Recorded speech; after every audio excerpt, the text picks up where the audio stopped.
it really troubles me that people tell me, they write that they're trying to wake people up, loved ones, family, friends, etc., about the perilous times that we are in, and there's simply no interest. As a matter of fact, some of these folks who write and call here, they say they're mocked, they're scorned, their warnings are put down, and I think some people are going to have a real rude awakening. We don't want them to have that, but when they won't wake up and look or see what's happening and even try to connect it with the Bible, then they're going to have that rude awakening.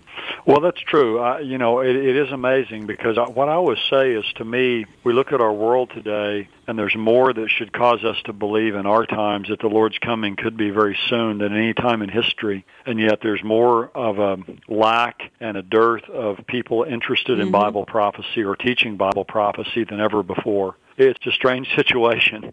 You think that people would be more interested in these things than at any time in history, especially those who profess to be Christians and who read the Bible. But even among professing Christians, it just doesn't seem to be any interest in these things. And certainly we don't want to be interested in these things to the exclusion of the other parts of the Bible as well. But we want to have a balance. And I would say, as far as the biblical diet goes out there today, it's just this part of the understanding of God's truth is never talked about, and people rarely discuss even just the coming of Christ, whatever view you hold, or the fact that we need to be ready for His return, let alone, kind of these finer points that we're discussing here. So, no, I think it is, for most believers, there's an ignorance, but really it's pretty pervasive. There's just a general ignorance about the Bible out there in general, and I would just say that, prophecy is just part of that. Okay. But it's less taught really than anything else at the time when it needs to be taught the most. Yeah, and that's the important point. At the time that folks need this information more than ever. I want to move into a little bit of discussion here about how this topic ties in to eschatology or Bible prophecy, and thank you for including that in your book. And again, it's ISIS, Iran, Israel, and the End of Days. You can find it in any Christian bookstore. You can find it in my bookstore, olivetreeviews.org, or give us a call. It's in my print and e-newsletters. And you write extensively, Mark Hitchcock, and he is my guest for the entire hour, about the Mahdi. And some believe that the biblical Antichrist and the Mahdi are the same, and you and I would disagree with that. Why don't you give the reasons why you do not believe that, first of all, the Mahdi is the Antichrist, and why, quite frankly, a Muslim really can't be the Antichrist? Well, that's right. To me, it's been there's a lot of people who bought into this, really. Yes. More and more are. A lot of really well-known Bible teachers that aren't even really prophecy, teachers per se have kind of bought into this that I've read. There's a couple of problems that are big ones for me. One is the Antichrist, this final world ruler, the beast, the Bible calls him Revelation 13, is going to come on the world scene. But the Bible tells us he's going to declare that he is God. 2 Thessalonians chapter 2, verse 4, he's going to sit in the temple of God. He's going to declare that he is God. The problem with that is, the big problem is, when a man declares that he is God, obviously he won't be a Muslim anymore, because the main tenet of Islam is there is one God who's Allah, and his prophet is Muhammad. So if a human being claims to be God, by virtue of claiming that person is no longer a Muslim, and I think would be hated and be killed by Muslims if they made some kind of claim like that. Now, some will say, well, but in the end, there's going to be so much deception that even Muslims are going to go along with this person being God. I guess that's possible, but it just doesn't seem likely in the environment we see today. And it seems like Muslims are pretty willing to stand up and kill people for their faith, no matter who they are, if they make these kind of claims. So that's one big problem. Another major problem to me is that the Antichrist, this final global world ruler, will begin the tribulation period by making a peace treaty with Israel. Daniel 9:27. To me, it's unimaginable, at least in our current environment, that the Jewish people would place their security in the hands of someone who's a follower of Islam.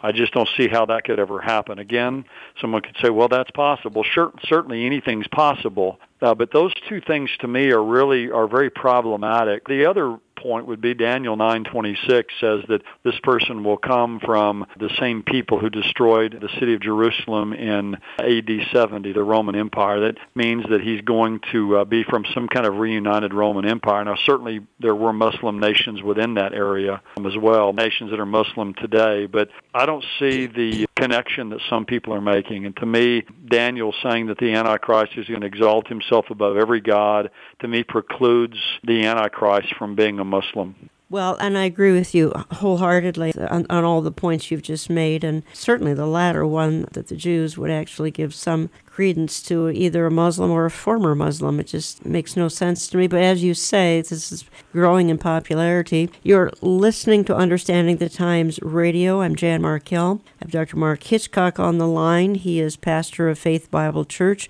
in Edmond, Oklahoma, carrying his newest book. And Mark's been at my Understanding the Times conferences. I've kind of lost track 3 or 4 times. He will be again this fall, and this book will also be available at that time. I want to stay in the genre of Islam in prophecy, Mark. And you say we don't know all the reasons God has allowed ISIS to rise, and you made reference to this earlier. But one reason could be that ISIS exists in some measure to reshape the Middle East in preparation for the final drama prophesied in the Bible. And then you say, prophetically speaking, the survival of ISIS as a holder of territory is not significant. There are no biblical end-time prophecies directly related to ISIS. This is a critical point to remember. The importance of ISIS from a prophetic standpoint is the movements and reactions it has fostered, the reshaping it has influenced. There are at least 3 main ways ISIS has reshaped the Middle East and the surrounding nations, and then you cite them, and let's talk about them briefly, real briefly. It's brought Russia and Syria together.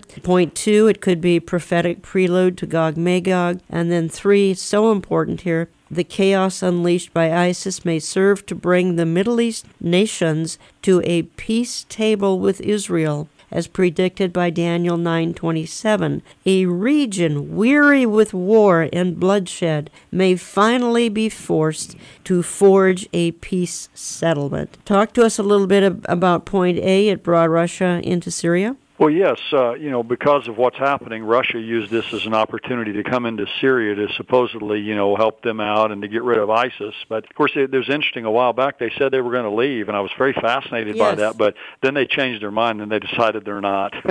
So, surprise, surprise, they're not going to leave. So, here you have Ezekiel 38 and 39 that says that Gog, Magog, Rosh is one of the nations, Russia, will come into Israel in the end times to try to destroy them. Now you have Russia literally on the northern border of Israel. And at the same time right now, Russia is selling their advanced S-300 missile defense system to Iran, which is going to harden their nuclear sites even more. So ISIS has been used now as kind of a subterfuge for Russia now to come in right there on Israel's northern border, and for Russia just to get their hands more and more involved in the events of the Middle East. But then this, as you say, a region weary with war and bloodshed may finally be forced to forge a peace settlement. And that's based on Daniel 9:27. Let's talk about that for just a couple of minutes here. It's so important. Well, that's right. I mean, not only what I was saying earlier, now is Russia on the northern border, but Iran is on Israel's northern border.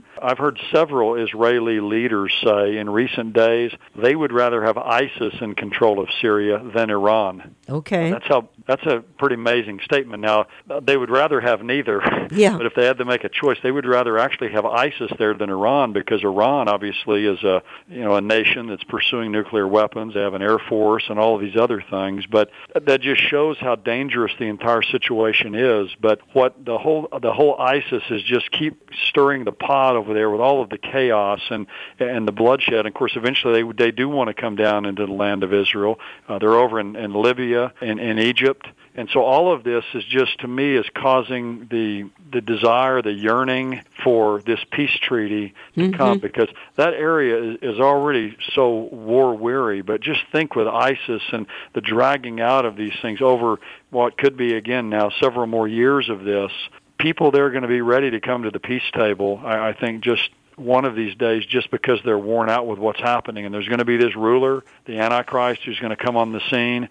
He's going to, I think I've heard you refer to him before. He's the man with a plan. Yep. He's the man who will come and who will present this. And Daniel 9:27 says he's going to make a firm covenant. That word could be translated compelled covenant. It's going to be a firm covenant. It's going to be kind of a take it or leave it deal for the nations there. And I really see what's happening over there today as really the prelude to this peace treaty that ultimately will be signed by Israel, by this Antichrist, him guaranteeing some type of safety or peace for them. And what we see happening over there today certainly does look like that it's strikingly foreshadows that. Well, probably like me, you were not real surprised to see the nuclear agreement with Iran that began in 2014, culminated in 2015.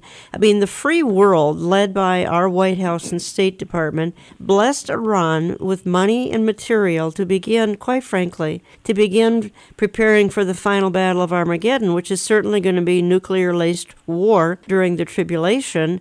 Could even be before the tribulation, some nuclear activity, thanks to our White House and State Department, although a number of nations went along with it. Do you think that Israel will make a preemptive strike? I think they will at some point in time. Obviously, they're watching this, and the issue is the breakout time for Iran. How long does it take Iran when they begin to cheat and to fudge on this nuclear agreement? How long will it take them to break out and to actually have nuclear weapons? Of course, the agreement was signed, and not long after it, that nuclear agreement with Iran, they were testing ballistic missiles. They've done that on at least 2 occasions. One of the missiles they had said on the side of it, Israel must be wiped off the face of the earth. Mm-hmm.